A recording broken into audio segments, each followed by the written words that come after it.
Today, to make a 3-ingredient ChillPoint salad, you need something soft, something crunchy, and something surprising.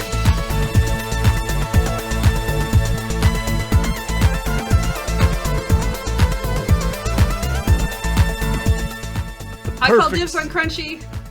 Yeah. Go ahead. The perfect salad.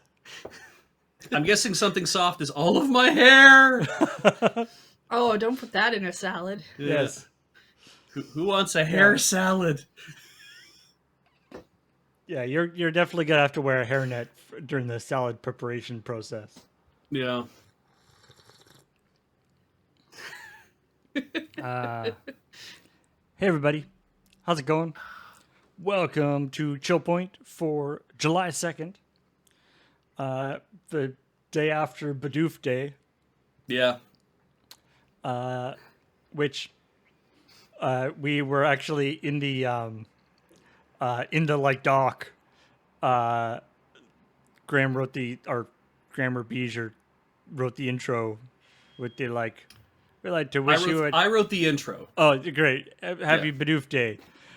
And we were laughing about that, and then like yesterday morning, like halfway through doing graphics and stuff, I was like, Bidoof, or I saw the Google Doodle that was just like a beaver sitting on a Canadian flag, and I was like, right, beavers.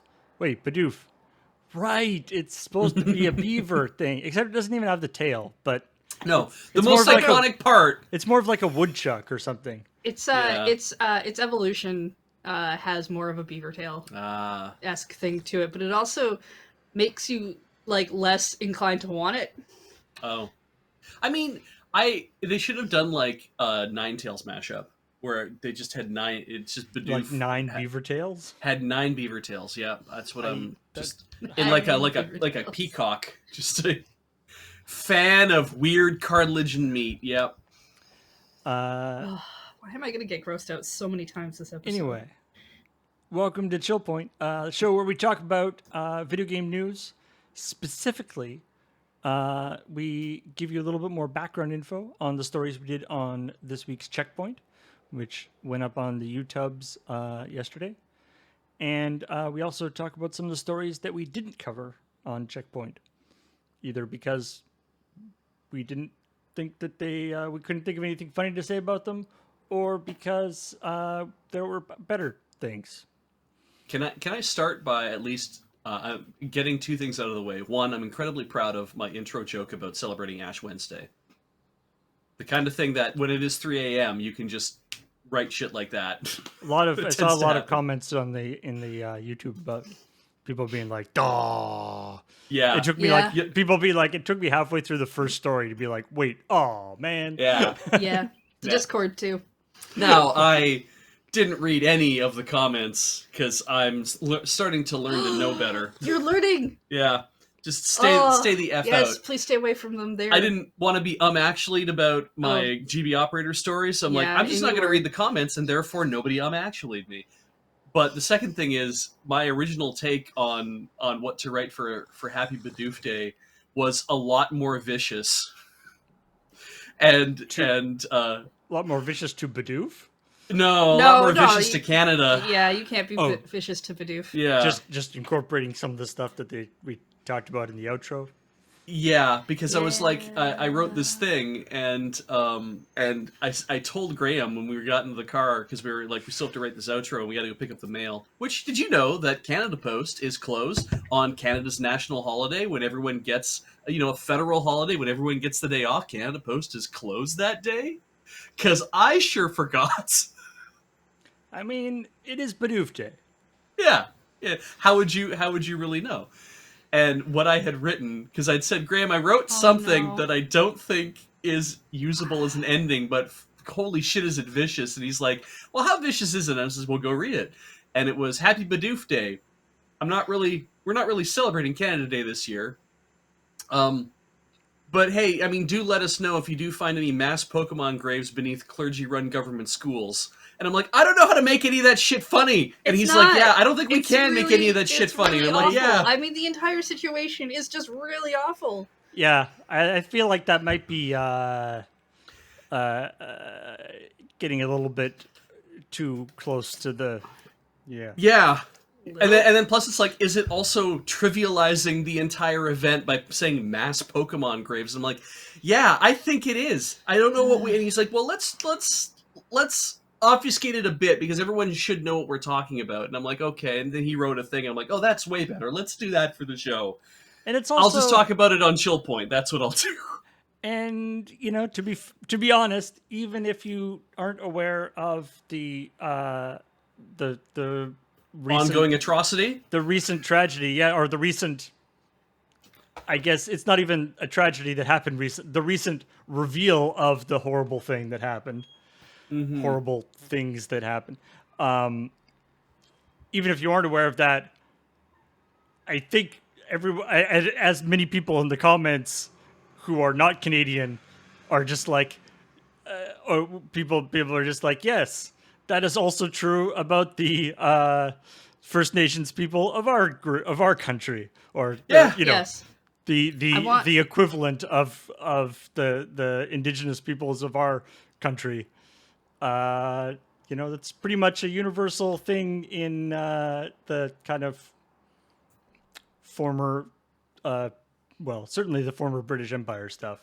Yes. Yes. I want to point out, some of us have been trying to point out for years that just because we're in Canada and just because we're nice and polite doesn't mean we're not horrifically racist up here too. Yeah. And now maybe you understand. Yeah. Yeah, it's definitely one of those things that it was very very misguided, very shameful time or decision in Canadian history Yeah. that we are, rightfully not Not proud of, and I'm not proud of, and also not yeah, I guess the only hope is that it can the sort of never again thing, but yeah, it's so hard. a reckoning was due, and now a reckoning is occurring, and it's kind of happening at a time when it seems like there's way more people who are willing to actually open their eyes to it, which is great. And as I did see pointed out, it is worthwhile to note that this canceling of Canada Day, especially in Victoria, is less of a big deal than it might seem, in the sense that the various like official preparations for Canada Day were kind of already not happening because of the combination of the heat wave and the just the pandemic, ongoing pandemic. Getting a couple thousand people down all together at the Inner Harbor is not a great thing to be doing. Although that was that's always been a very entertaining experience for me. And believe there's a couple of or a couple of old Loading Ready Run videos of us hanging out at the Inner Harbor on Canada Day. In fact. Oh, I've never done that, but I also don't like crowds. I don't really either, but it's such a like it's somehow when it's like everybody is kind of people are watching fireworks and stuff, so it's not like a crowd that's kind of milling around randomly. They're all kind of focused on one thing, which I don't know. Also, you can just, people will just like randomly start singing "Oh Canada," or come up and be like, "Canada is amazing," and hug you or whatever. Yeah, it's kind of a fun. It's kind of a fun thing, but not good during pandemic. Can I just say, Lady Lavinius, thank you for that raid of 92 people, and the 92 people who came into the middle of that very weird, awkward, and uncomfortable conversation. We do talk about funny stuff eventually at some point. Yeah.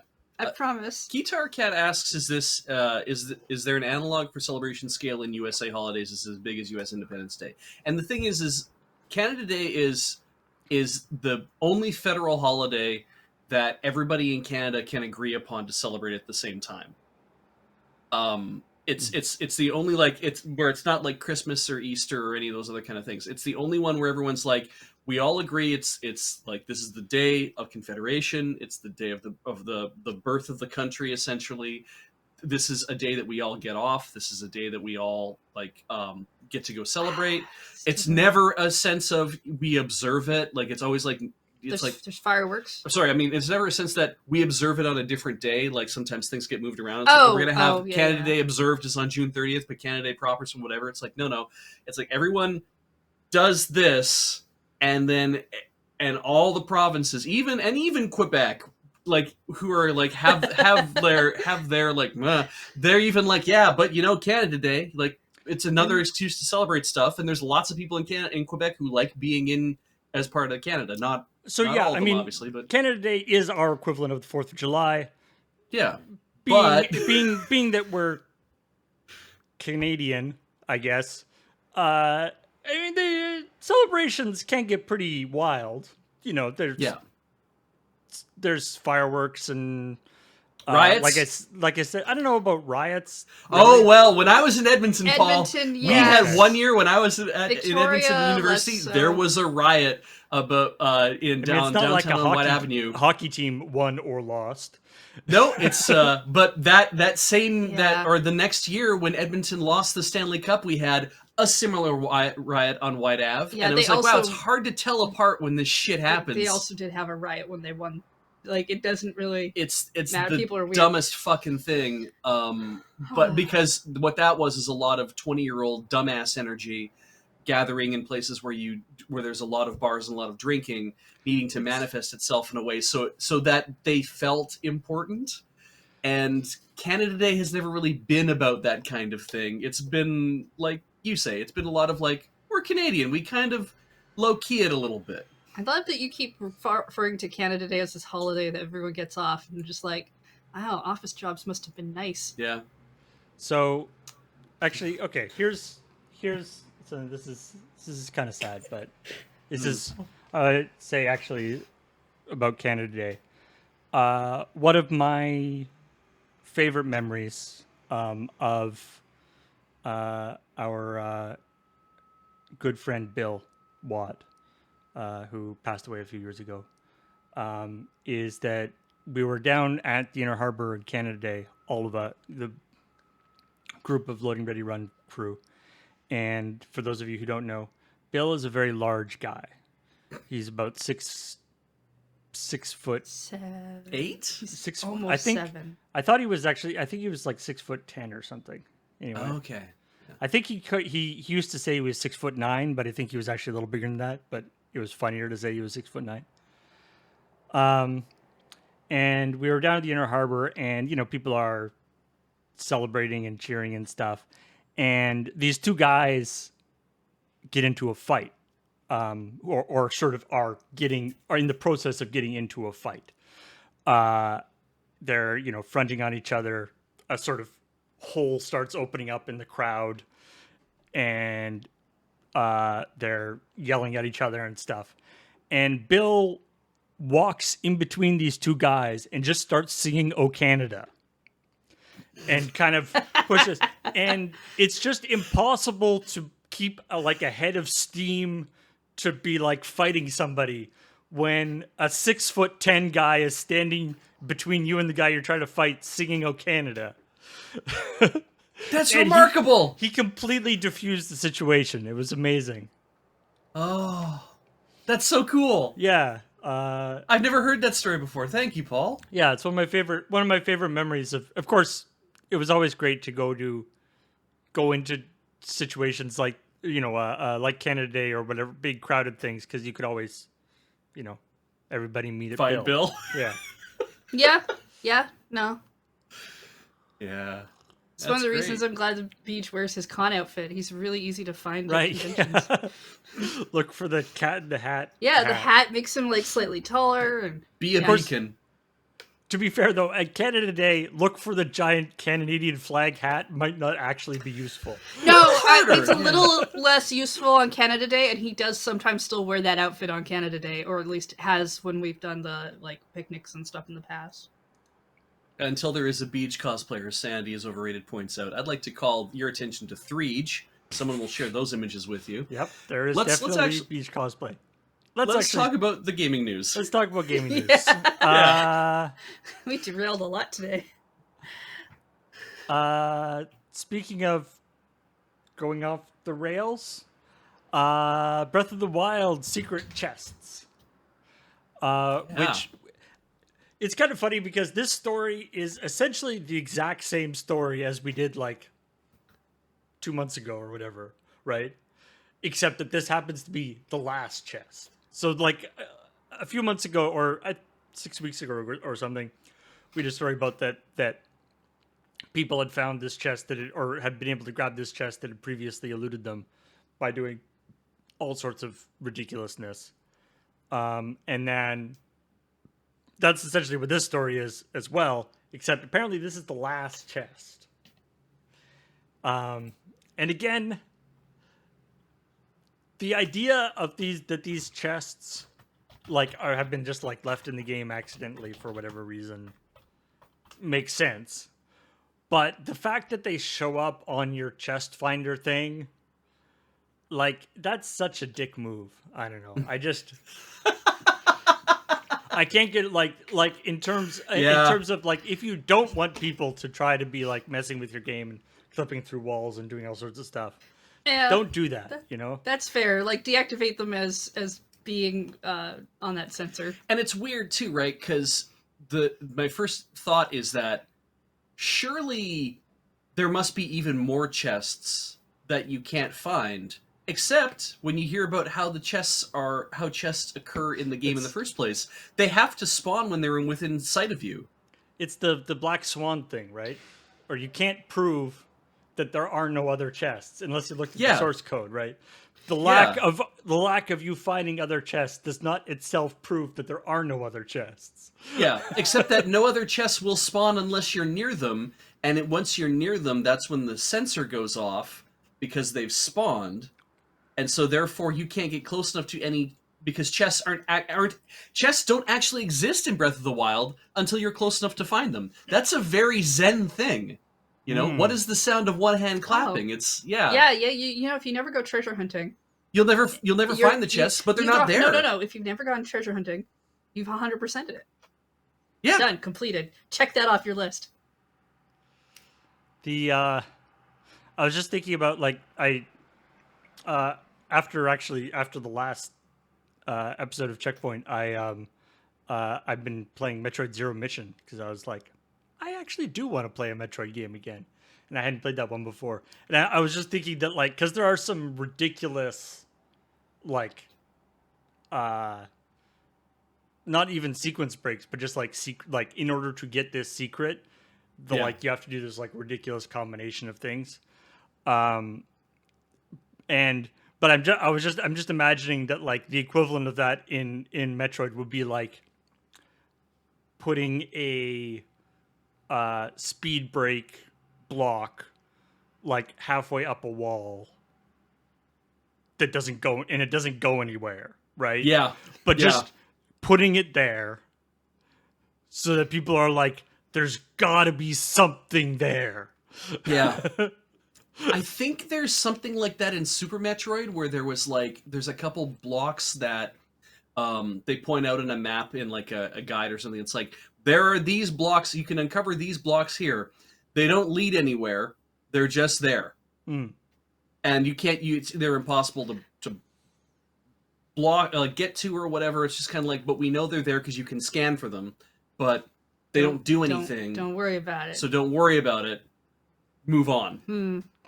And it's kind of I think that was probably something left over from something else they tried to do. So, well, you never want to actually take any code out of the thing that you've coded when it's working. Yeah. It might break it. I'm led to believe that that's a true thing.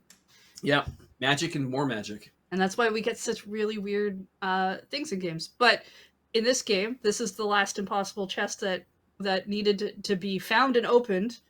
And someone did it, and now this game's been 100% completed, and we nothing new can be uncovered until Breath of the Wild 2. Or, I'm sorry, the sequel to Breath of the Wild. Yes. and the I was gonna do like in the little corner of the like the little shoulder graphic. I was like, oh, this chest despawns in 7 seconds, so the actual like getting the chest must be pretty quick. Oh, I could put like the little video up in the corner while Beej is talking. That would be great. Yeah. But of course, I was looking at the video of the guy accomplishing the thing, and the actual thing for getting the chest is like 5 minutes long because he's constantly like pausing, going into menus, doing all this stuff, jumping into things, doing like it's 7 seconds from the perspective of the chest, I guess.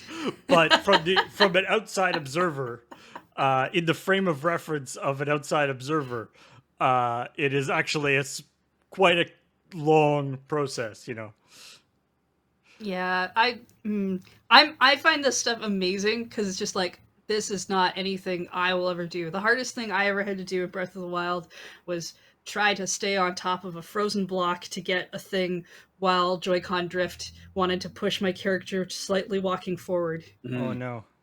And that also occurred inside of a dungeon where I needed him to stand very still so I could get to the other side of a pit, and he kept walking off the pit. And I'm okay with that being the hardest thing I ever have to do in Breath of the Wild. That's not even like Breath of the Wild being hard, too. That's just like to get your controller being messed up. Yeah. Actually, just 1 second. Let me just update. Come back. That was fun. We're a better version now. Yeah. No, we're slightly newer. We're stronger. Mm-hmm. Every time that happens, I get 1% stronger, Paul. Keep it up. All right. Next thing Nothing happens. talking about was new person in Smash Brothers. Kazuya I love this story. Mishima,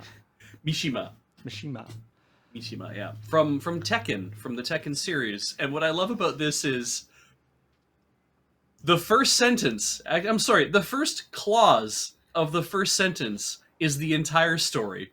Mm. And everything else is just me having fun. Smash Bros. Gameplay of latest roster edition Kazuya Mishima was revealed this week.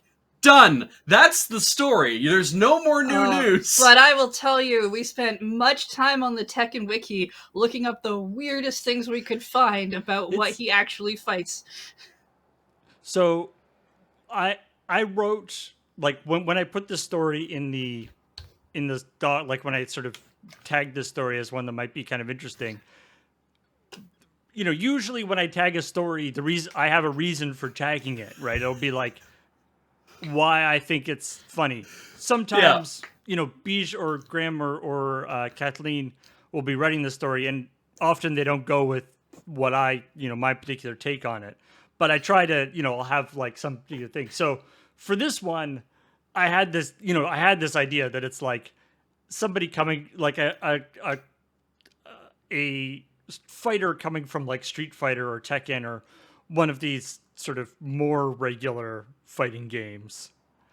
Like it's got to be a bit of an adjustment period to deal with whatever the hell is coming at you in Smash Brothers. That like sometimes it's animals, sometimes it's monsters, sometimes it's like black and white characters with like 2 frames of animation. Sometimes it's guy from Minecraft. Sometimes like it's just but I will admit that I wrote a little blurb where it's just like the stuff about like Kirby and Pichu and Star Fox. Yeah. But I admit that I didn't do that much research into Tekken when I did it. Paul, you need to look up the endings to some of the Tekken games because they are weird. They have story, which is new to me, but they are weird. Yeah, apparently Tekken is less of a sort of straightforward fighting game than I thought it was. The bear, they're in space, and he ties them up and then pushes them out the space capsule and then basically cheers and rips his own spacesuit and then goes out into space himself. And then there's just another person on the planet watching the star version of them, like, Watching the three of them burn up over the earth. Yeah, they burn up over the earth. It's weird. There's the weird thing about the panda. Yeah. With the buttons that like make people disappear in the floor, and he's part of So some sort of Yakuza group. Panda, she ends up being the head of whatever big Yakuza, or no, I think it's of the Mishima Zaibatsu. I'm not entirely certain. And like a literal panda becomes the head of the literal Yakuza. panda. A literal panda. Yeah. And then Kuma comes walking in with like flowers and stuff, and is growling at the panda, and they translate it to say that, oh, here's your best boy, your best man, come in here to romance you or whatever, and walks up to her desk, and she's in a skyscraper, right? And she slams a giant red button on the desk, and the floor opens up underneath him, and he plummets down to inky darkness. Then Xiaoyu, she comes in and walks up to the desk as well, and you're like, oh no.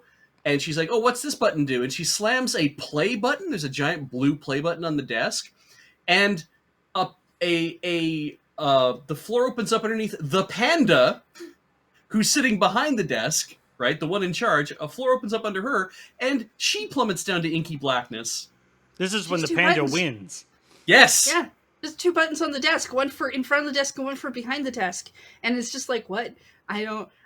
Spoilers for Tekken 6 Panda's ending, by the way, but there are kangaroos in the game that are apparently, there's some sort of weird like cuckolding situation going on between the kangaroo family and this giant lizard that's named Alex, that is basically just a palette swap of the kangaroos.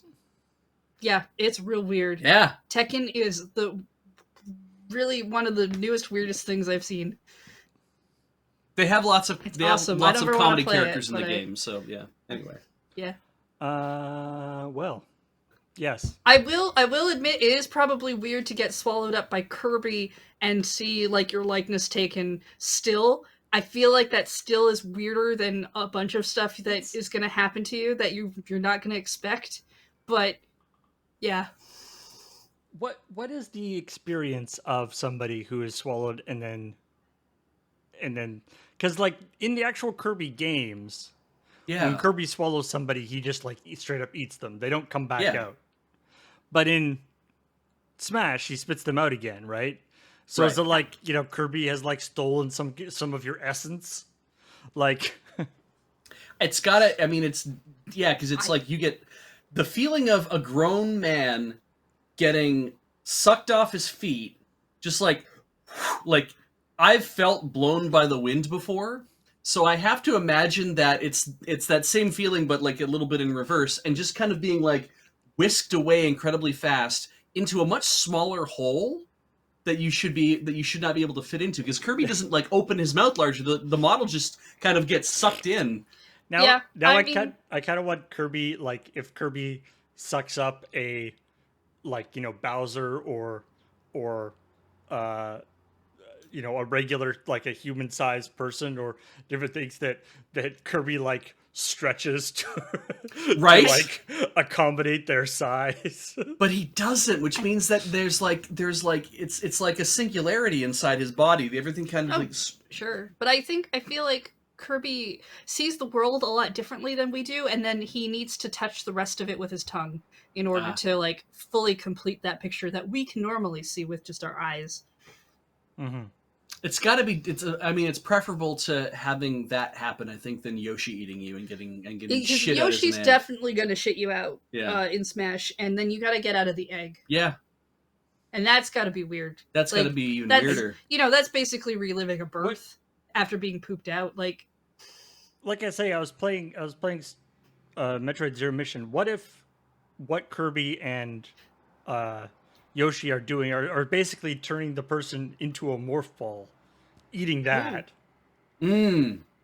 Basically taking whatever the thing is that it's about to eat, turning them into, an easily digestible capsule. Right. Yes. I like that. That makes a lot more sense. Yeah. No, it doesn't. Yep. No, I think Paul's don't lie about that. No. No, Paul, you're 100% right. Why would you lie to us and make up a thing that you didn't think was true? Because then I'm thinking that from my perspective, if that doesn't explain anything. Kirby pulls me into his mouth and then immediately shoots me back out. Like a couple seconds later, I haven't had any time to think about what's just happened to me. I've just felt a giant vacuum feeling, and then rolling out onto the ground, like like- inky blackness for like a second, and then just like being spit out onto the ground, I, maybe slightly damp. yeah, I don't I know think what it's happened. actually- I feel violated. Because I think when Kirby like swallows up Ryu, all he gets is like the headband, and now he's getting like a full head of hair, and I think Yeah. some like really like thick eyebrows. Yeah, the And eyebrows he are gets and, the- and I'm like, Heterochromia eyes. yeah, Oh, yeah, okay. yeah, That's that cool. was cool looking. So he's taking. It feels like he's taking a lot more from this one man than Yeah. he takes from some other characters. As somebody who doesn't really play Smash Brothers, that's literally like whenever they announce a new Smash character, the first thing I'm always like, what does Kirby turn into? Right? Yeah. And That's the all I fan care art about. people, the fan art people come up with before they've like officially told you what Kirby looks like is pretty good. I definitely also just liked having this story as an excuse to practice my Emo Phillips impression. Yeah. Yeah, it was I in the YouTube comments, people are like, that is an excellent impression of what that guy sounds like. Yeah, they were very much into it. of what Kazuya sounds like, Yeah, or yeah. like Your emo Okay. Phillips. Okay. For one, Impression, yeah. one, lots of people got that you were doing an Emo Phillips impression, which is always That's great. a good sign. Yep. But also people are like, yes, it is my headcanon that is now what he sounds like. All right. Magic Legends Yeah. tier. Shutting down. As you know, it's always sucky when games shut down. Especially online games like this, you know, because there is sort of this idea where it has to have a certain amount of sort of it has to keep the servers and Financial everything- churn. Yeah, well, to keep the servers and everything running, there has to be a certain amount of success, right? You can't just Yeah. like, you know, come up with the game. Oh, it didn't sell that well, but now it didn't sell that well, and anybody who was enjoying it doesn't get to play it anymore, Yeah. which is kind of a shame. They are giving everybody back their money that they spend on DLC. I agree with what Graham and who is in turn agreeing with James Sterling. Sterling. Yeah. Talking about the that it's like if you're doing microtransactions, you're not in beta. You can't. Yeah, Like, you're That's You're that selling. you're just the game is released then. Yeah. I mean, I'm still a fan of the idea that you really only release your game once, and if you release a game in beta or in alpha form, when you do actually fully release your game later, chances are good the enthusiasm might be dampened, and people who've already played it are less likely to maybe go back and play it again. Yeah. Yeah, for those of you who didn't catch it, the guys did do a stream of it back in May, I think. Yeah, we put that one on the Lure MTG YouTube because Right. it was kind of Magic adjacent enough that I felt, because I think it was a sponsored stream as well, that I felt Yeah, it like it was. really belonged more there. Yeah, it was definitely a little rough around the edges. The like integrating magic into a action RPG mechanics was actually kind of interesting. Like they had some neat elements to that. But it was definitely not great in terms of some of the other stuff. And it's sort of a shame that like even though there are different parts of the company and different developers and stuff, you know, we played the new Dark Alliance game, which is kind of a similar feel, and is also a little kind of half baked in a lot of ways. So it's a shame. I know this is not how development works, but it's a shame they couldn't have somehow combined those and made one fully baked game, or at least combine the effort involved. And it's like maybe you could just concentrate on one I thing. I can tell you baking also doesn't work that way, where if somebody makes a bun and somebody else makes a bun and they're both half baked, you can't just jam them together. Yeah. But I feel like this one really, because it's not unusual for an MMO type. I guess this wasn't an MMO, an ARPG or whatever. This was, I mean, this that it ended up being. yeah, it was originally going to be an MMO, and then it shifted. But clearly kind of a live service type game of some sort. It's not unexpected for those to one day close up shop, right? Like if the player base leaves or something's not going on, and clearly they had their beta and microtransactions in their beta, they could probably tell they weren't getting the numbers that they wanted to come out of beta. But when we did a stream of it in like February and it's like July, it's like, wow, that was quick. I mean, I guess it's kind of like what you said, though. It's like you only get one chance to release it. And so they're like, we released it. That's like the most hype we're ever going to get. And this is what we got. It's only going to go really downhill from here. Yeah. Let's cut our losses, which Wait, I guess it's good for in terms of like, avoiding the sunk cost thing, but it's still a tough pill to swallow for all the developers. and it's I mean like Rainbow Six Siege had a resurgence of interest. So it's not as if to say that when a game comes out, it's like, and that's it, and you're going to see your player base peak in about a month and then just slowly taper off. It's like you could have something weird could happen, right? Yeah. Oh, sure. It But can you be can't- done. You can't count on that. The sad part is the end of the story where Graham points out that 44 developers got fired, and that's basically how games development works, because it's like, yeah, it's generally we hired some people to work on a project and the project's over, so goodbye. Yep.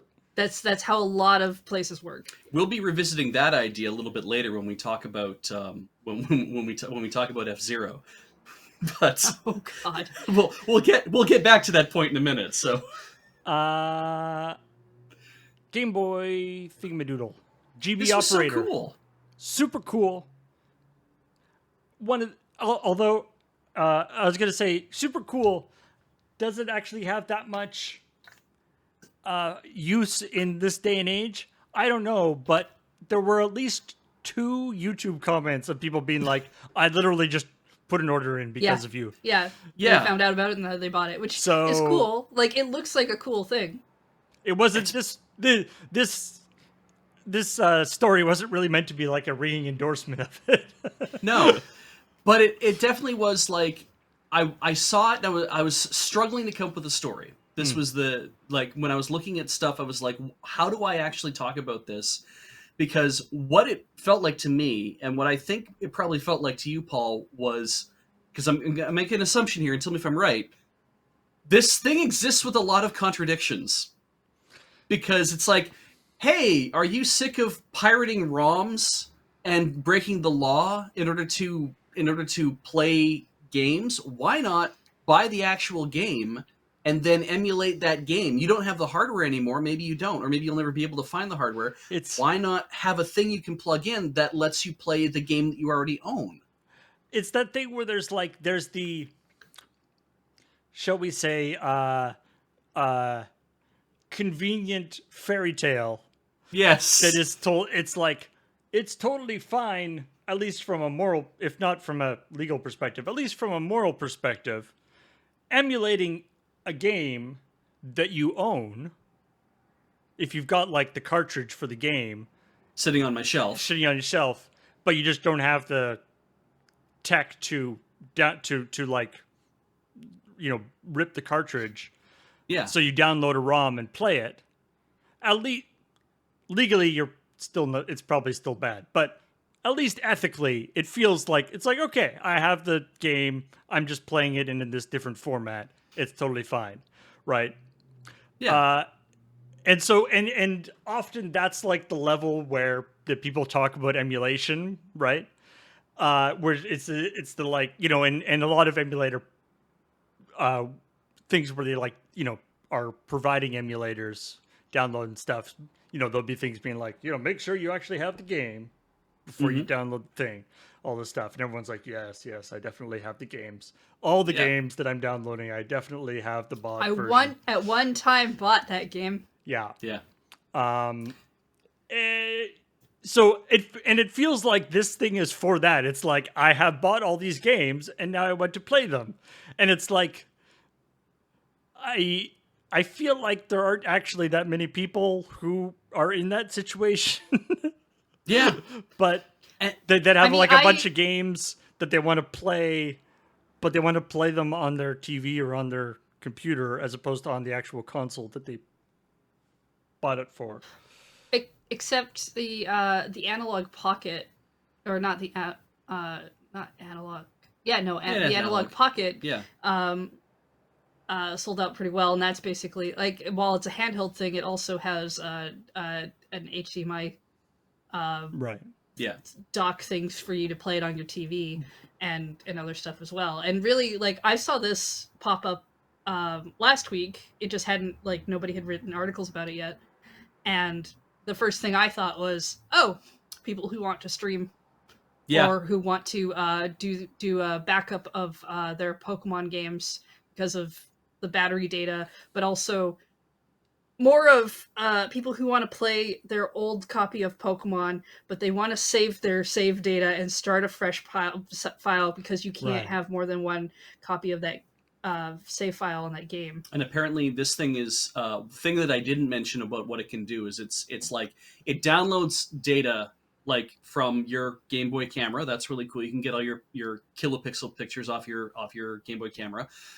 You can back up your save data in that way. But what it also does is allow you to synchronize in a way your save data so that you can download the save data from the cart, and then you can, if you play that in the emulator that it comes with, when you're done playing in the emulator, it re-uploads that save data back to the cartridge as well. Right. And I'm like, that's Yeah. super neat. And it tries to keep it synced so you can then take it out of the Game Boy operator and put it into a proper Game Boy and still keep playing your same save file. I'm like, that's really cool that it's like we'll allow you to do this, and like there's all this utility built into it. But again, when I saw this, the first thing when I was reading, I'm like, so what does this let you do? And I'm like, oh, it lets you upload your homebrew to a flash cart. Well, then it's going to be used for piracy. It was my first reaction because that's naturally the thing when you mention flash carts, right? Now, to be clear, the device itself doesn't do any emulation, right? The device has nothing on board hardware wise that does emulation. But the company like bundles one of the open source Software. emulators. Software. Yeah. Well, with the, it, right? the device itself is meant to work with their desktop software they have that uses libretro, so you can use the MGBA emulator, or you can plug in Right. any other emulator that also supports libretro. Right. But it sounds like there's something about this device that there must be firmware or something on this device that allows it to communicate these save file things back and forth as well. I'm not sure how that's supposed to work. But So I thought I heard a ringing in my ears, but cool, neat device. Yeah. Anyway, it's definitely. When I was a kid, I had a friend who was Chinese, and he had the thing that could copy a Super Nintendo game onto like a floppy disk. neat. That Cool. was super neat. That was just like, Yeah. That would have been how like do you magic. do that? Yeah. That was Oh, just like blew my mind. Where do you I- even I- buy those I- things? I think, Paul, kudos to grabbing a picture of Pirates of the Caribbean on Yeah. on a cart for when Beach went "Arg, pirates." There's it mentioned in the chat. Lord Zorano says, flash carts have micro SD card slot speech. It's true. This does not work with micro SD card slots currently on it does not work with flash carts that are based on SD cards. Which It- I mean, you wouldn't need that though because you got the flash card. Exactly, right. So it's like this works with the other flash carts that have onboard memory integrated into them that you can't ever change out or whatever. This is the one. The GB operator only can work with those currently. It doesn't work with the SD card ones at all. Oddly, So it yeah, it's like weirdly this actually is almost like they almost certainly would never do this, but if Nintendo was going to make like an equivalent of the Super Game Boy, like the thing that hooked onto yeah the Super Nintendo that allow you to play Game Boy games on it. If for some reason Nintendo was going to make a Super Game Boy for the computer, like basically, I feel like this thing is actually kind of close to what that would be, in the sense that it is kind of restrictive in certain ways. Like I'm assuming partially so that they have legal coverage for being not just Oh, a probably. yeah hacking device. But it is sort of and just like the thing you were talking about like syncing your save files to the to the cart and stuff. Like you can imagine that being like something that like Nintendo would actually push as something they could do, yeah. but not allowing it, but making it so that it couldn't actually like play pirated games or whatever. Yeah, and largely a piece of hardware like this, what I feel about it is that it's like, it has these restrictions built in, and there are probably things that you can't do with it through the desktop software that it comes with. But the fact that it exists, the fact that it plugs in via USB, means that people will find a way to utilize this to act in a more like to be able to rip a full cartridge. I don't think there's anything that's built in on board to say, hey, don't allow anyone to rip data from it because it has to be able to read data from it. So someone will be like, well, if you just Right. short this to like this jumper to this thing or whatever, boom, you'll just do it. So people will, Like people will use this kind of thing to rip carts if they wanted to. I from what I understand, by default it doesn't actually rip cards. Yeah. But Yeah.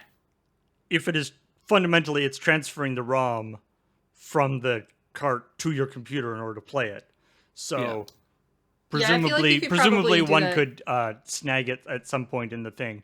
Although Yeah, I feel like you could do that software wise without having to do like a hardware thing. although I assume that there are lots of other devices, obviously we've been getting Yes. Boy- Game Boy exist, ROMs so- for years and Yeah. years and years now. So it's not like Yeah. this is a thing that is suddenly going to open up a whole new realm of piracy. Yeah.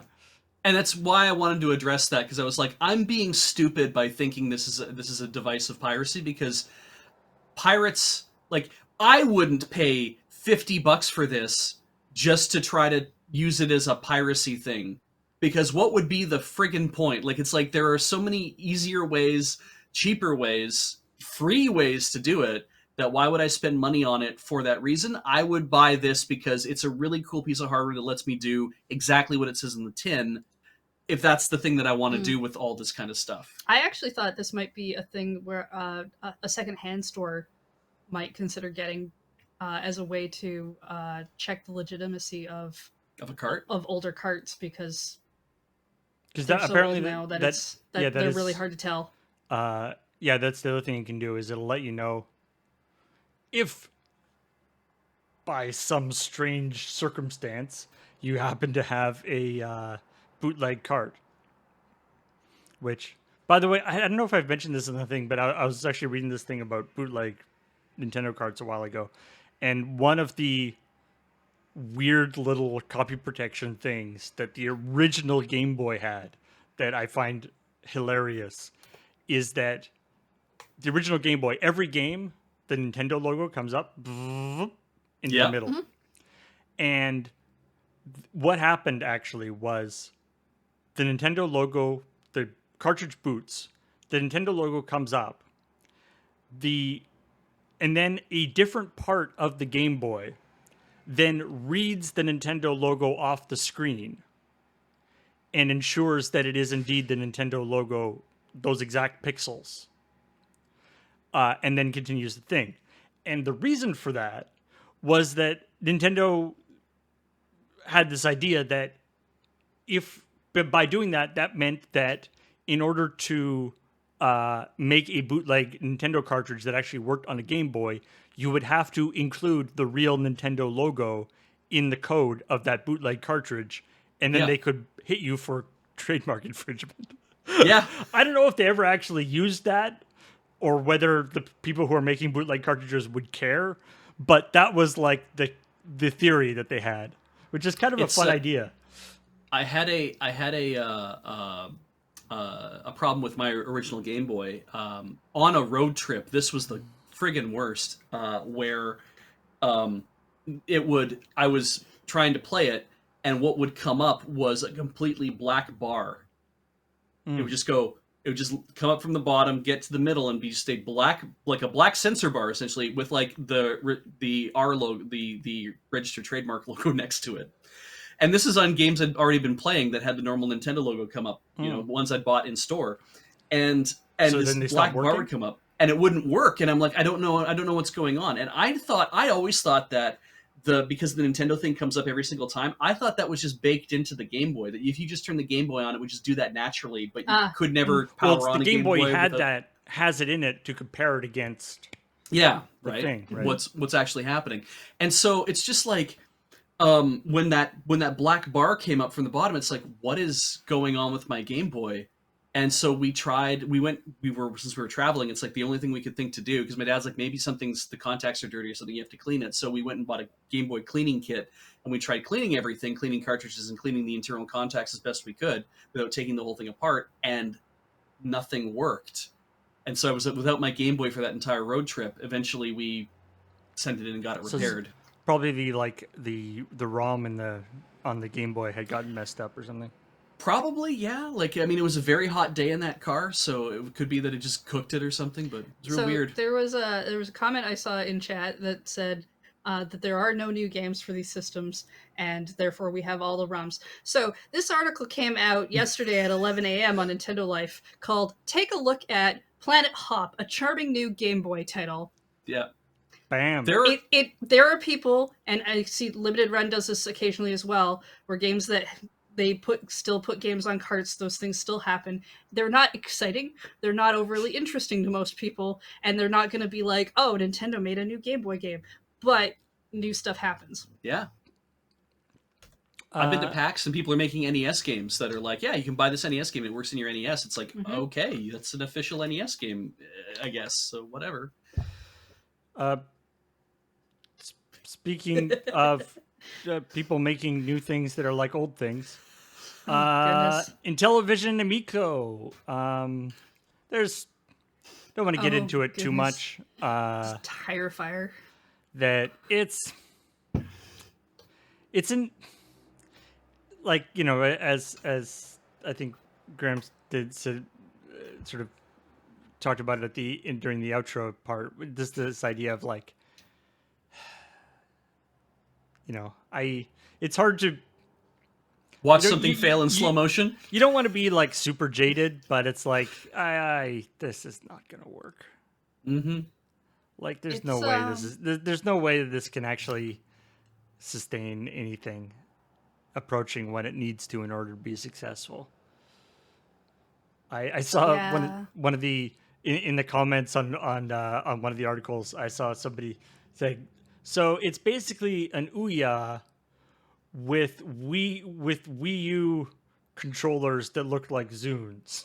Yeah, they really do kind of look like Zunes, or it's like a knockoff This is not good. iPod from like ages ago. Yeah. It definitely has that kind of thing of like, oh look, 3 things that didn't do anywhere near as well as they should have done in the marketplace to survive.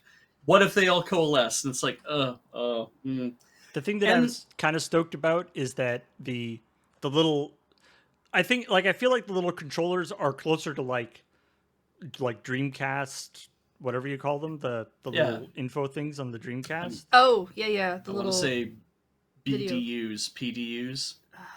Something like that. Yeah. But the thing that tweaked my interest was that apparently the stuff on there is actually like, it's like HTML and things on there. Although cool. it's very limited. It's something like, I think in the developer docs, it's like 1 meg has to be for the entirety of everything that's going to go into the cartridge. going to go to the thing. But So simpler HTML. there's games. There's 1 meg on a there's Nintendo games that are way smaller than that. The funny thing about this story is VMU, it could have right? been. Yeah. It could have been, hey, Ars Technica wrote an article where they found some interesting information in a portal that had been publicly left up when probably it shouldn't have been, and here's some neat stuff we found out about it. And instead it became, hey, watch somebody definitely freak out over people saying things that they didn't want them to say. Watch the president of the company freak out in tweets about, hey, we might have to sue these buggers. Find the new main character of Twitter. Yeah. Guess who it was today? And I feel like there's probably that aspect of, Tommy Tallarico, as well as having a great name. Old industry veteran, knows his stuff. He's primarily a composer. Done a lot of very well-known soundtracks and things. I think there might be a little bit of like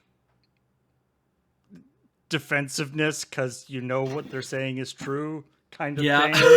Sure. Yeah. It's just if you're gonna play the lawyer card over information that got put up in a place that shouldn't have, you're kind of attacking the wrong person. Yeah, it's it's because it's your fuck up.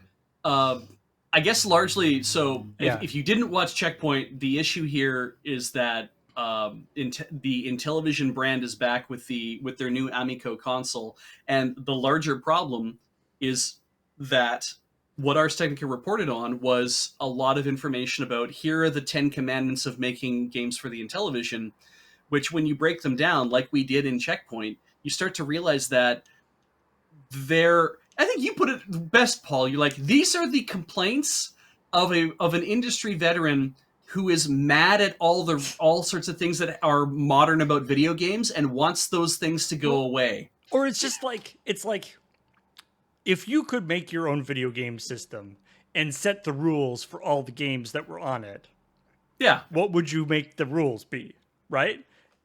Which is kind of a fun thing to think about, right? Basically, I want all the games to be the kinds of games that I like to play. Yeah, and some of those rules I don't even find particularly bad. Games shouldn't have microtransactions or DLC whatever's. And like, okay, on its own, that's not a bad thing particularly. It kind of doesn't mesh well with the all your games have to be $10 or less. And it's also like it also kind of I feel like it sort of glosses over the reasons why those things happen. Like it doesn't seem like they're going to have something different about the system that makes it so developers don't need to do that. Yeah. Right? They're just like, they're not coming up with a new business model or a new distribution model to make it so that DLC is less of a deal, or that in-app purchases are less of a deal. They're just doing the sort of, it just seems to be a kind of a standard thing. And so it's just, they're just saying that you can't do that. Yeah. And so if you're a developer, you're like, oh, so I can't monetize the game in the same way that I'm monetizing it on all the other platforms. Okay, maybe I just won't make it. Yeah, maybe I can't make it because I don't have a way to support myself making it. This club, like I look at the rules and I'm like, some of these are fine on their own, but they don't necessarily gel well together in terms of I want to make a game and be able to maybe make a living off of making a game.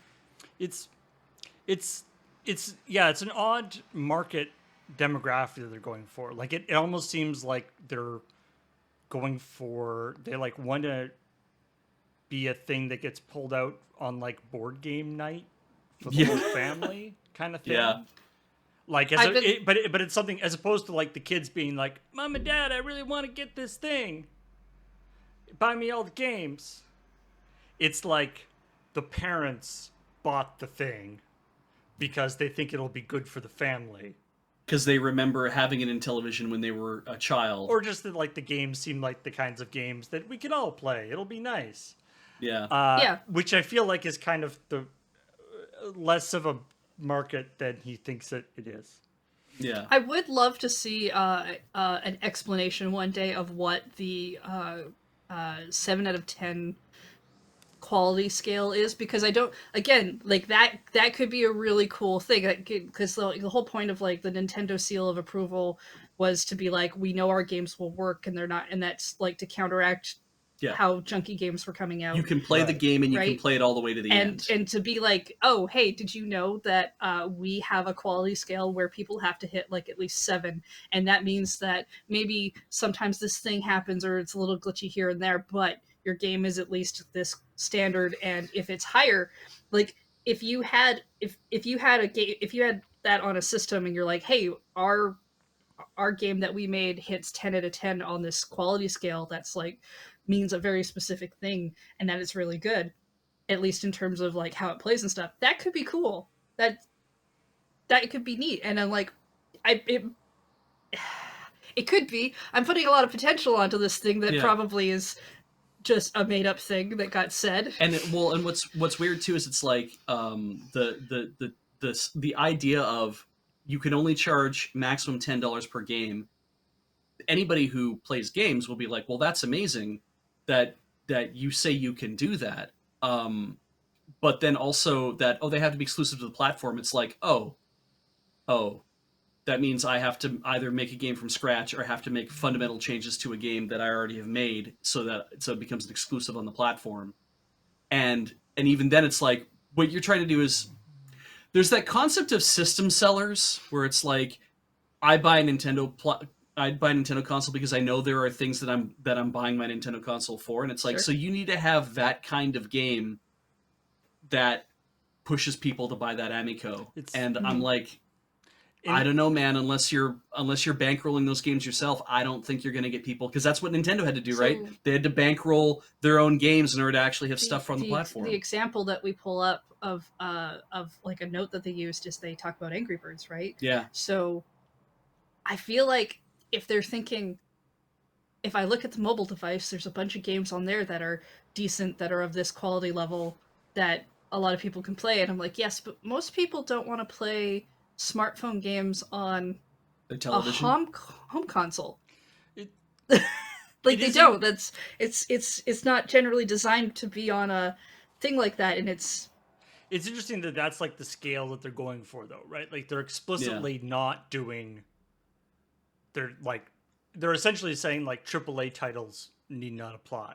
Yeah, we don't want Final Fantasy on this thing. We don't and we don't even want, like, I think they don't even want single player titles like at all, really. Yeah, they prefer definitely not the kinds of games, and like the kinds of games that they are looking for. They seem to be kind of like games that could be done by either a single developer or a small team, you know.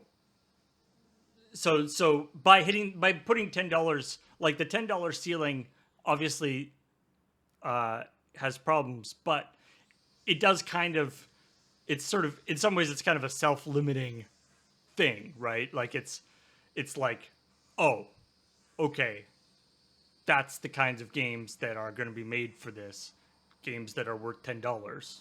Yeah. So I think that's sort of something, like if a developer is smart, you know, there's lots of games that are under $10 that are very successful on Android and iOS. That I could see you could do things in the similar sort of level of complexity for this device, but that's assuming that it has the kind of installed base that would make it worthwhile. Which, well, I mean, would you buy another $250 device to do that when you already have the phone? It's true. Yeah. Also, how much of a cut are they taking on the store? 50%, I think, is what people have been saying. That's the rumor. Yeah. Apparently, there was a leaked like stack or a presentation for investors that the rumor was that they were going to take 50% on the store, which, considering the 30% that Apple is taking, is currently in a you mean the basically considered the industry standard is 30 and then 50. Yeah, I don't know. It's a hard sell. Yeah. And I mean, we don't know if that's true. There is a rumor. We don't know where that rumor came from. Well, yeah. Even So if it came from was their own this- materials. It was but- this leaked presentation that they gave to investors. Okay. But and I was said in the story, Tommy Tellerico says that the info in this developer portal that got leaked is wrong, but he hasn't actually said what the real info is. So Yeah. who knows? Yeah, but even without, like, if we disregarded that part, I still think the system feels like a hard sell. Yeah. Yeah, it's a tough one. All right, what else we got going on here? Stories that we didn't talk about. There's Oh wait, there's the Control story too in the coming up. oh yeah, that Control. Well, there isn't actually that much info about this, other than No. Control is gonna be. There's gonna be a multiplayer thing coming out for Control. And Remedy's considering it as a franchise, I guess. yes, that there's gonna be like a sequel and also a separate multiplayer game. People are based on the one screenshot that's been released, which is like 4 people sitting on a seat on a bench. They're like, oh, it's going to be like a Left 4 Dead kind of thing with like a group of people, which obviously Is that's- it? Like, who that's knows, right? Massive speculation. That's just because there are 4 people in the one picture. So other stories, Marvel's Avengers, which we've talked about a little bit, is this sort of it's by Crystal Dynamics. It's this sort of on mobile. I think it's mobile. Yeah, game where you're running around doing all this stuff. They were doing a event a little while ago called the Tachyon Anomaly event, which made it so that you could have more than one of any individual character in your party, in your team. Oh, all right. And now they're just like, every day is Tachyon event day, Tachyon Anomaly day. We're just going to make it so you can have, a team of 4 Hulks or 4 Iron Mans. To hell with the sacred timeline. Exactly. Well, yeah, who cares? It's probably all a lie anyway. It might be.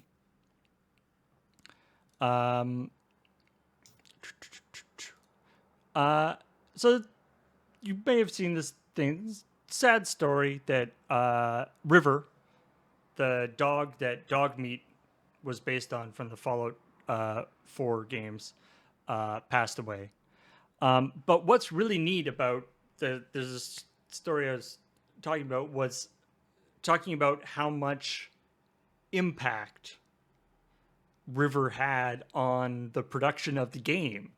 So they're talking about how his River's owner, who is also one of the developers on the game, did this whole Twitter thread you were talking about. Like, basically, the idea was that you're gonna have a dog companion was a German Shepherd, and he came over. This guy was working on his own stuff, and he walked over to the area where they were working on the programming of this dog companion, and they had all these pictures up of like German Shepherds like attacking, they like "Argh," stuff, right? Because and basically the idea was that dog thing would be basically like a combat helper, like Right. Okay. and he was like, that's not what a German Shepherd is like. And so he brought in his German Shepherd, River. And it basically totally changed for one thing, the dog Dog Meat is actually based on River in terms of like the color. Like River's coloring apparently happened to actually work really well. Like is well defined. Okay. Like he's got sort of dark things around his eyes and stuff that sort of made him quite well defined and good for the model. But Nice. also there's stuff like apparently the way the Dog Meat moves is kind of like they would take other developers and stuff would take River for walks, and they would see him go like, because he would like go out ahead and then like come back and do stuff like the kinds of things that he was doing.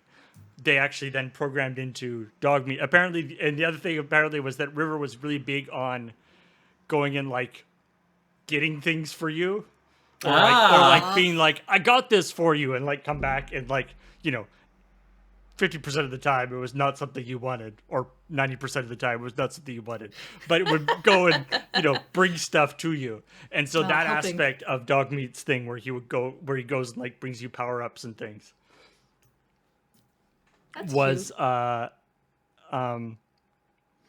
was that was a whole other aspect of it. And so I love this story that it sort of changed how how the view of what the character would be like, how this sort it's of funny too, right? assistance dog would be.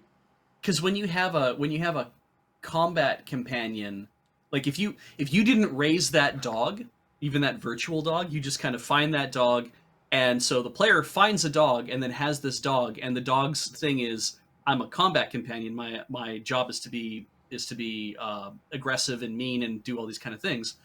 Um, Definitely, your relationship to that character is built on how you operate with that character. And this is my combat dog. What do I think of my combat dog? Well, get in there and fight and do whatever. But when you have like this doofus dog that likes to come with you and look for things and wander around, even though it's a German Shepherd and therefore can be trained to be an aggressive police dog or any sort of other kind of dog, it's not acting like one. Your relationship completely changes to it because you don't. Canine officers. I have one of my uncles is actually, he was a canine officer in the RCMP for many years. You have an uncle who was a dog?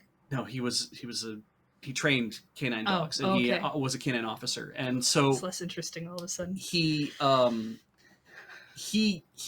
kept his dogs. It's like he loved his dogs and he played with his dogs and stuff, but also his relationship to his dogs are like, this is also my partner, and has to stay in the crate that we built outside. Like we've built this big, house in the backyard. Not just a little thing. It's like a big house with a crate and a caged area and whatever. Like the dog lives there. Doesn't live in the house. Doesn't live with us. I love my dog. I play with my dog. I pick up its shit. I feed it. I do whatever, right? Like that kind of thing.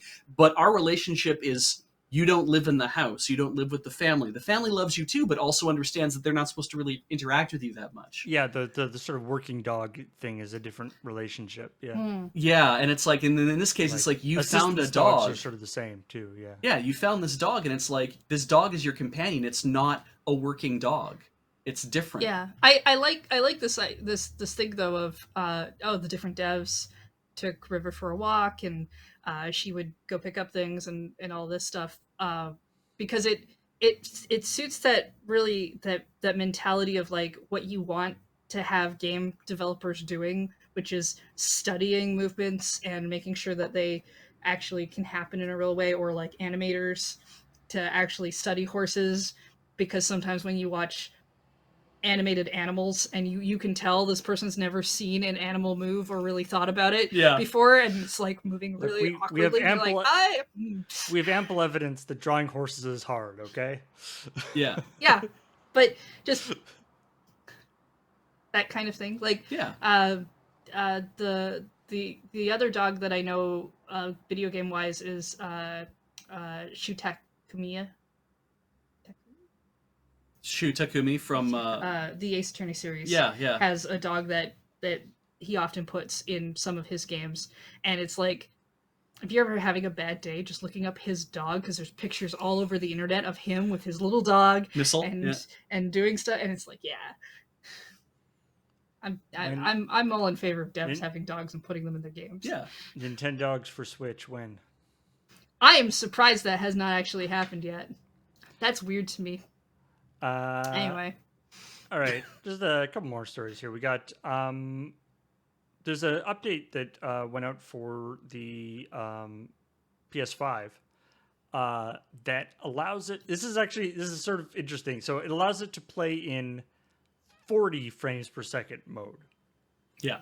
So previously, a lot of games could operate in HDR 4K 30 frames a second, or not HDR 60 frames a second.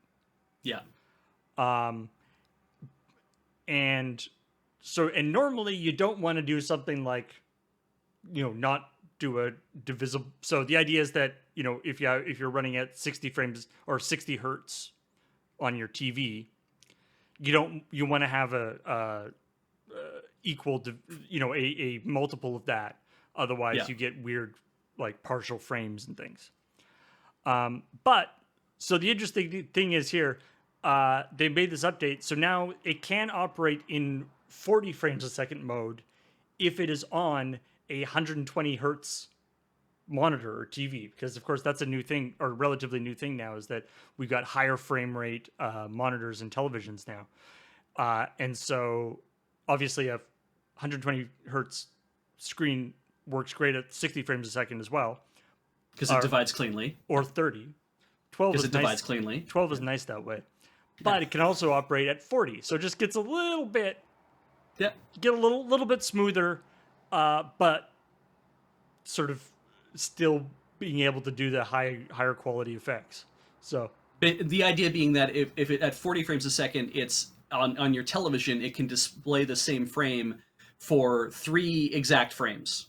For 3 exact refreshes of the screen, it can display the same frame, and therefore you don't have weird tearing. right. Yeah. And Ratchet and Clank Rift Apart does this, and Sam's explanation as to how this works, because if people don't understand how that whole thing works, that's the simplest way to explain it. But there's also a part, I was trying to write this story, and I kept falling apart because there's this explanation he does where he's like, when you don't want a game to run at 55 frames per second, because then the monitor is switching back and forth between 30 frames a second and 60 frames a second. And I'm like, the monitor has nothing to do with that. It's everything to do with how the graphics card is pushing that information. Are you talking about the monitor changing back and forth between 30 hertz and 60 hertz? And I'm like, that's not what you mean either. But there's something about the sentence that he wrote where I was like, it was breaking my brain, because I'm like, I don't understand, because like the idea of being able to play a game at 55 frames per second on your computer still being an acceptable frame rate to push something in. Like, my computer can push 55 frames to my 60 hertz monitor and it looks great. And it's like, yes, it does. Despite a little bit of tearing here and there, probably because it's not frame matched to refreshes. It's like, sure. But also when you run a game at 70 frames a second or 80 frames a second, it's like that same kind of thing where it's like, it's not frame match, but it's way more frames than you need. So it's doing a better job. So you want to run a game at 110 frames per second on a 60 hertz monitor, because that still is very smooth. And it's like, I was just trying to like wrap my brain around, why is he saying that the monitor has to switch back and forth between 30 and 60 frames a second? I'm like, I don't know if the monitor is actually any part of that. So the terminology can get quite complicated. Yeah, so I just shut down. I'm like, let's talk about the GB operator. So that's what happened there. But it is cool that they were like, well, if we can do 120 hertz on a very motion smooth monitor, so we can put 40 on there, and you can have a little extra performance with a little extra detail, and maybe you want to live that 40 frames per second life. Yeah, hitting that balance. Yeah, when Beach was like trying to come up with a story for this, I was like, maybe you just want to talk about how you're a 30 frame per second gamer who's not really quite ready to hit up 60 frames per second, but you could dip your toe in with 40. Because that's how gaming works, right? Like, Yeah. So you become a better gamer the more frames you got. Yeah, Definitely. That is really the only thing that matters. yes. Xbox game streaming just came out of beta, and it is now available on iOS and web browsers. It is available on web browsers, which means it's also available on iOS. That's basically their deke around the Apple App Store, is that they're just like, it works in web browsers. iOS has a web browser. Do it. Sure. I haven't messed around with it too much, but I've read a lot of positive stuff about it. And obviously, we dump on the Stadia a lot around here. That's very easy. But in some way, in some ways, it feels like Microsoft is much better positioned than Google for this, right? Or than Google for this, or even Amazon, because they've been also trying to do this. because Microsoft just goes bang, all the games that are on like Xbox Live, the subscription service, you have them now on this as well. The $15 a month you were paying for the subscription service also now all covers this. We're not going to do any of that bullshit of you buy the subscription and then you have to buy all the games separately. This is so I feel like this is probably like I don't know if they're like their technology apparently is quite good too. Assuming you've got the internet to handle it. But I feel like this is probably one of the better offerings in this realm. Seems like the one we're poised to succeed, yeah. Yeah. So, yay for that, I guess. Yeah. We teased this earlier, F-Zero. Yes. So, this sounds really neat, actually. So, apparently there was a pitch for a new F-Zero game for the Switch, which really would have been awesome. F-Zero is a franchise that really needs to come back. Is a super neat game. But the cool thing is that apparently the pitch that they made, the like quick demo that they made for F-Zero was this thing that would be like basically, it seems weird in the context of F-Zero, but actually basically doing like a hardcore physics simulation version of F-Zero. Of flying cars, yeah. Yeah, so like these like, super fast hovercraft things, he was talking about how they would have, they made them with like 4 little hover jets that, and like everything actually worked properly. Like stuff could, you could hit one of the other cars, break one of their things, and they'd have to try to fly with 3 jets. Like, it seems like it would be super neat. I don't know if it would be fun or good as an F-Zero game, but it sounds super neat. They made the developer who was working on this is somebody who had been working on previous, I think they were at Argonaut originally. I can't remember. I'd have to look up their name again.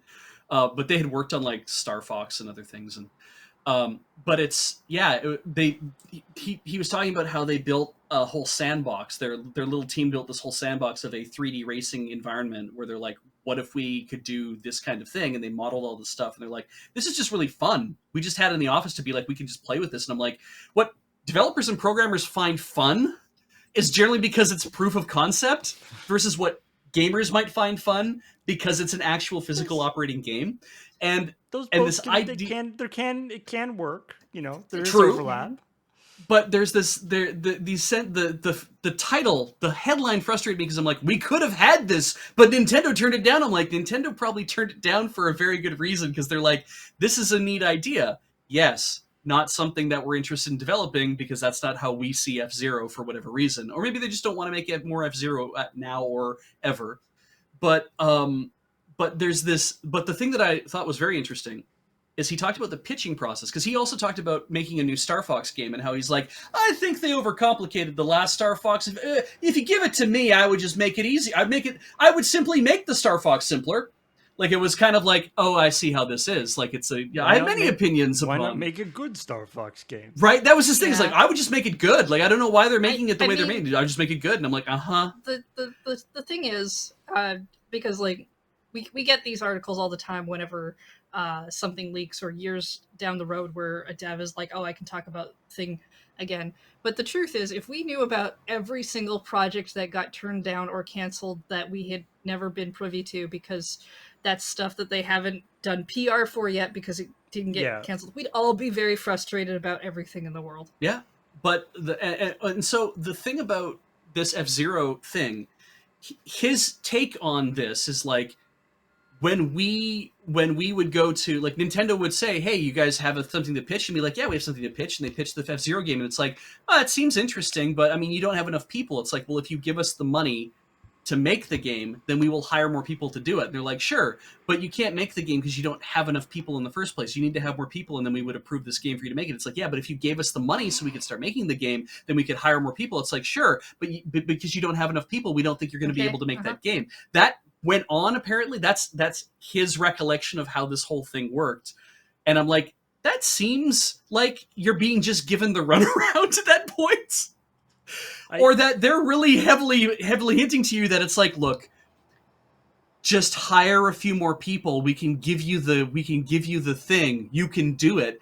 But as we mentioned earlier, when something doesn't work out, the bosses end up saying, you guys are out of here. And they end up firing a bunch of people that they don't need for the rest of the projects at that point. Mm-hmm. This other quote where he says, why Nintendo turned the idea down. Say, Nintendo are very wary about using old IP because it's a huge thing for them to do. It's much easier to go with a new idea and a new IP than to use an old one, reuse an old one, which I'm like, who are you talking about? That's a noble endeavor, but also doesn't sound like Nintendo. I mean, not that Nintendo like doesn't make new things, but they also have been, hitting that old IPs pretty hard. Reuse older IP. There does seem like there is some older IP, such as F-Zero, that they're not quite sure what to do with, and it's like they really want to know, because like we had Chibi Robo Ziplash and that weird Pikmin 3DS game and stuff for a while, where I feel like experiments like that were like, okay, we can't just do those things with our IP, or just, kind of they always seem like they have this idea of like, we don't want to just take an old game and like remake that necessarily. We want it to have a reason for people to want to play it again. And I know for some people it's like, just give me the old game and I'll play it again. They've definitely proven that. But I don't know. They do make new stuff. Most people discount it because it's like, oh well, it's Ring Fit, like that's not new. Oh well, it's Labo, well that fell apart. Oh well, it's Game Builder Garage, well who really cares? Where's the new Splatoon? And it's like, Splatoon was a brand new IP, like not too long ago it was a brand new IP, guys. Holy shit.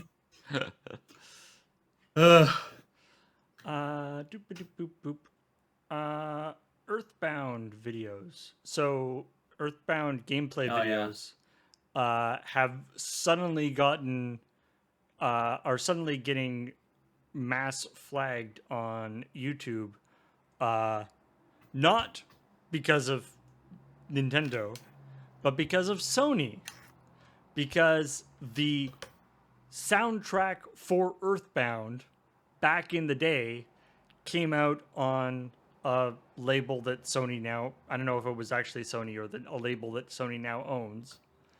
But it is Sony Music ultimately, Yeah. So because the soundtrack for Earthbound was commercially released on Sony Music, they've now gone around and started claiming people's things are getting flagged, whether that's, an automated thing they just suddenly added a bunch into, who knows. But I mostly thought this was funny because Nintendo obviously has also been not, shall we say, super supportive of the YouTube gaming community for its games, and also for its music and stuff. If you've ever wanted to use the Wii Shop music. Yeah. I thought you were going to say that Nintendo will never bring out Mother 3 like you want them to. There's also there's that too. But in this case, it's Sony. But so this idea that like Nintendo has, has a reputation for being kind of a dick about this kind of stuff. But this is actually Sony. So finally, Nintendo and Sony have something that they can agree upon, which is screw you, YouTube people. Yeah. Congratulations. Yeah, we don't no more Earthbound videos on YouTube. A thing that they can both agree on. Boop. There's a couple stories here that this Pokemon one I didn't put in there. I don't know what the details about this are. Heather sent this to me the It night showed of. up at like 3 a.m. while he was writing, and I was like, oh, maybe he would like this story. Yeah, it's. I just thought it was really neat. And so I read it a few times. I'm like, I don't know what I can turn it into. It was Bidoof Day after all. We could have talked about this, but it's Pokemon Wonder, and it's a further explanation of the Pokemon Nature Initiative that Oh right. that got talked about on a previous thing, and it was like, so what does that actually have to do with anything? This is what it is. And since you sent me the story, you talk about it. Oh well, it's there's an amusement park in Tokyo that is doing a nature adventure, which is Pokemon Wonder. Which, from what I could tell from uh, the images and the like, they showed like a video of people doing like all these old styled crafts and stuff as well. Is it looks like you basically get to go for like that nature walk and like find Pokemon related things and maybe even work on making things. It's like six it's people in a group, Yeah. and it's a 90-minute nature walk, and what you're doing is you're hunting for stuff. Yeah, it's what you want Pokemon to go to be. The link to the article I just put in chat there has a bunch of pictures of the kind of it looks like a little there's sort of little like crafted Pokemon dudes. Yeah. And they want you to, I guess they give you information and they give you a breakdown to let you know how things work, and your job is to walk through the area and try to see if you can find these things. Yeah, you know how you used to go to nature camp? Yeah. And they'd be like, we're going to go on that hike, and you're like, oh, this is boring. And then they were like, hey, what if we told you Pokemon existed on your nature walk? And suddenly you're like, oh, okay, I'm more interested because I like video games. I mean, I know not you personally, and not me because that wouldn't have been around as a kid, but like that idea of we're going to do that thing that maybe you don't find particularly exciting, but would be great for you to get outdoors and learn. And now we've attached a property to it that might make you a little more interested. I feel like if this wasn't actually like officially a Nintendo thing or a Game Freaks thing, that this seems like the kind of thing that could be like a really cheap like truck stop attraction. Yeah. Like, go into the woods behind our place and we set up a bunch of like painted wood things that you can see them and mark them on your sheet to see all the ones that you saw. Like, mounted animal nature trail kind of thing. And it's presumably very... this is actually done well. Yeah. I mean, looking at the quality of the craftsmanship to make the things that they were making, and being like, now, because it looked like they were making very interesting, using natural materials to make Pokemon that would look a certain way, like using like fronds of leaves and stuff to basically fold into making a Pokemon that is made out of leaves, essentially, to be like, look, we've actually made it out of the real material, and then being able to hide those things on the walk so you can be like looking around and trying to find them, which is, I mean, ultimately what the creators were like. We want it to be a hunting kind of thing, and yet in the same way, I'm like, we are like 5 years away from Nintendo discovering a way to really use Disneyland quality animatronics. Oh, probably. To make like Pokemon that can like walk through the bushes a bit and blink and like look around a bit and then kind of like scamper away, and that will destroy people. They'll be like trying to steal the goddamn robots at that point, because they'll be like, I want this in my house. And it's like, you can't have it because it runs on 240 volts and it doesn't have its own battery pack, and it needs all this wiring, and it's not it's like, but I must have it. I must have my own little Eevee. And it's like, wait another 10 years when we start cloning Eevees made out of meat, and then you can have your own Eevee at home. Nope. I would just like to point out there's a Diglett. Maybe you could find out what's under the... Pick up the Diglett. Find out what's underground. You pull the Diglett and it starts to scream, and you're like, ah! Oh, so it just turns out that it's one of those... Mandragora. Yeah. Yeah. Anyway. It's just like a long worm. Oh, yeah, it just keeps coming and coming. Yeah. It's like 9 feet long. You're like, it's completely solid, too. Like, what's up with this thing? You know what else is really kind of scary and weird? What is that? Oh, just some new costumes hitting Fall Guys. That might make you a little suspect about some people around you. Oh, no. considering the kinds of behaviors that go on in Fall Guys, like I feel like you should be already suspect everybody in Fall Guys. But yes, Among Us, both regular people and also scary alien people are coming to Fall Guys. So I know I agree that when you watch a person just float around off the ground, they're probably cheating Fall Guys.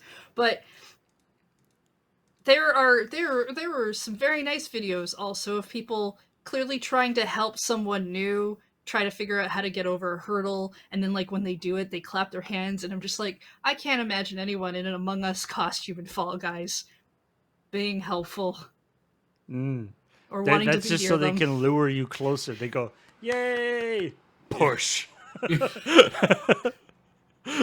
Shove you off the edge. But it also is a very neat kind of circle of, hey, the two games where your beings Yeah. have now become each other. Like, I feel like there isn't there's probably actually more detail in the Fall Guys version of the Among Us. Like the characters look more realistic in Fall Guys than they do in Among Us. Yeah. They haven't done Fall Guy hats for Among Us yet, I don't think, eh? um, No, I don't but know how you would do I that, don't but think so. I'm not really sure. I don't really keep up on cross promotional. not that stuff. Like generally when you hear stuff about Among Us, it's like, oh, they're getting a new map or something. yeah, new death animations. Although I will say that when they did their, I can't remember what presentation it was on, but when they did the Among Us uh, section at E3, and they had that little like one square pop up in the middle of the room, and they're like, and a text thing that said, "This is the only part of the map I was allowed to show off," and like, and then it like flickered into like other hats and stuff. That was really good. I mean, we were talking about, online games and the shelf life and stuff. Obviously, Among Us and Fall Guys to a lesser extent had that weird resurgence where it had been out for a year and then suddenly kind of, and the developers were working on the next game, Among Us 2. And then suddenly it just, became this massively popular sensation due to streamers. Do what you can, I guess. Yeah, I guess. Yeah. Well, I feel like It sometimes works. Final Fantasy 14 is the big one, the big example of somebody, oh yeah, an MMO that was failing, actually pulling it around and turning it. But it's a tough one. It's a real tough one. yeah, and I feel like as long as the Among Us developers are working on newer content for their thing, they might be able to keep that hype train going for a while. Mm-hmm. At least until we can all go outside again. Mm-hmm. Yeah. Among Us is sort of uniquely suited for not having everybody in the same room. So, anyway, I think that is it for the news. Thank you all for joining us.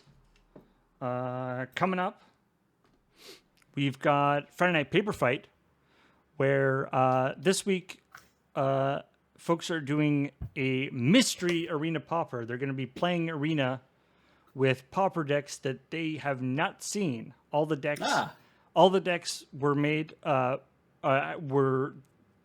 Nelson has made 4 decks for the 4 players. He's not even playing. He made 4 decks that they're going to have to be playing, and see how that goes. I don't think they're even going to know what's in the decks like before they start playing them. So it's going to be blind. Should be good. And then on Saturday, it is the next Play It Forward, Returnal. Yep. Which I believe the company, the development the developer of this, one of the stories I noticed this week, the developer of Returnal just got bought by Sony, which would seem to indicate that Sony thinks it's a really good game. I mean, it is one of the PS5 exclusives, so that's a thing. But also Saturday, I believe I was watching a stream where I was cutting up a thing, and I saw James or Adam or someone say, "Hey, Saturday was like the day that had like nothing, and now it has everything for streaming. If you were looking for something to fill your Saturday time, because you don't just have Play It Forward Returnal with the amazing Adam Savidan." It's kind of a Adam's Gamehouse throwback. Adam gaming in the morning on Saturday. What's yes, after that? Later on Saturday, it's going to be more Escape from Tarkov, which apparently James played like on Wednesday at 7 a.m. Thursday at 7 a.m. Right, the night before they played Valorant. Right. Yeah, Thursday at 7 a.m. Yeah, for like 4 hours or something. 5. Yeah. I don't know. So it's gotta be good if it got James up at 7 a.m. Right. And then there's going to be a bonus stream at 8 p.m. Beach's Anime Roundup 2021. For spring. Yeah, for spring, with my summer preview. So I'm basically reviewing everything that we just finished watching here in the spring for that 3-month period, and then I will talk about what I'm watching in the summer. So, like I said, and there's 3 Saturday, hours. which originally didn't have anything on it just a few days ago, suddenly you've got, again, the amazing Adam Savidan doing Returnal, his first episode of that Play It Forward you want to check out. You've got James still pretending he can escape from Tarkov, but we all know he really just likes it there. And then Beach gonna talk for 3 hours about anime and probably whatever else hits his brain. To dig out my lozenges. Is this Beach talks about anime while Heather yells from off camera about stuff? No, I'll probably just go take a break and play some video games. Yeah. Speaking of which, on Sunday, Wander Song. Hey, that's when you played before. Yeah, we didn't actually finish it. We just Ian. It was Ian's turn to go to the office, and so Ian played some other games because this one's on my Switch, and I'm not leaving that at the office. And then it's the next game on Is This Your Card? Wheeler has completed his Yu-Gi-Oh! Gauntlet and is now on to Eternal. I like this description. Much like how Wheeler is Eternal, so is the game he's playing. All right. And then on Monday, it is the Can't Draw Horses Club, where Corey and friend will be drawing horses, or maybe not. Followed by Dice Friends, Candlekeep Mysteries. This is the Lure of Lure, apparently. LaRue? And I believe Michelle is going to be DMing that one. A brief heads up for people who don't know: these Candlekeep Mysteries are in a D&D book. That's where we're getting them from. You can buy this book, and in fact, there's even more to all the mysteries. Yeah, there's more than what we're gonna play. Yeah. We've been sort of playing the little, like, the sort of demo version of these, the Snyder Cut. If the Snyder Cut was shorter than the actual movie. So should be super neat. Now let's thank all the awesome people who subscribed during the stream. Like Rubik Darkwill for 47 months. Thank you very much. Ogier 300 for 70 months. I just love it when people come back, but also who've been around for a while too. So Unbound Laconicness for 89 months is so many months. Commander Mad Mo for 77 months. Thank you. Hey, it's Max L Silver for 34 months. Maximum large. And Crash Zux for 85 months.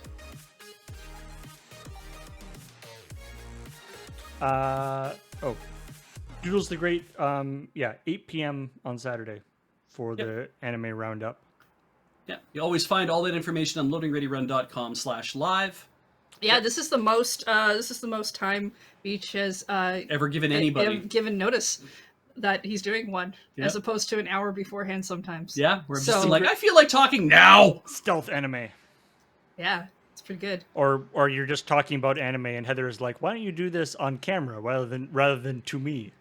Oh, you think that's a solution, Paul? But after he's done stream, then he comes and tells me about all the things that happened. So that's not really. It's like I have to tell her about everybody in chat who pissed me off. Oh, okay. Yeah. Who has, So who has Yeah, hear that every opinions different and therefore if you wrong. if you ever thought that you can say nasty things about Beej and get away with it, no, I know all your names. Yeah, he's just writing them in a little book. Yeah.